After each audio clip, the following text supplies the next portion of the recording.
সকলকে জানাই সুস্বাগতম। আজ তৈরি হবে ডিম পরোটা। জলের মধ্যে একটু নুন দিয়ে আমি আটাটা ভিজিয়ে রেখেছি। এইভাবে একদিন করে দেখবেন, খুব তাড়াতাড়ি আটা মাখা হয়ে যায় এবং নরমও হয়। আর একটা বাটিতে আমি ডিম, কাঁচা লঙ্কা আর পেঁয়াজ গুলে নিয়েছি। এখানে আটা আমি তেল দিয়ে মাখছি না, লেচি কেটে বেলে নিয়েছি। এবার ওপরে একটু ঘি মাখিয়ে নিয়ে তার ওপর একটু আটা ছড়িয়ে আমি এইভাবে সাইড থেকে মুড়িয়ে নিয়েছি।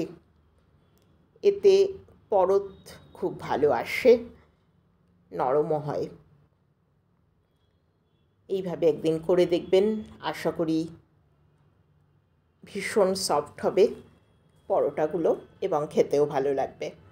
আর ঘি দিয়ে রাখার কারণে একটা সুন্দর গন্ধও আসে।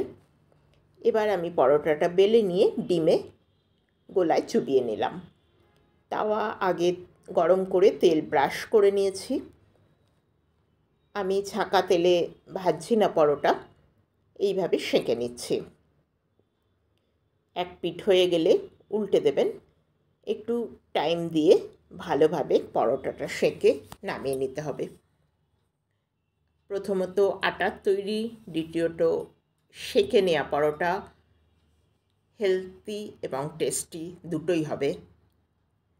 একদিন বানিয়ে দেখার অনুরোধ রইল। ভিডিওটি দেখার জন্য অসংখ্য ধন্যবাদ। পরোটার পরতগুলো দেখিয়ে দিলাম, ভীষণ সফট হয়েছিল। লাইক, শেয়ার ও সাবস্ক্রাইবের অনুরোধ রইল।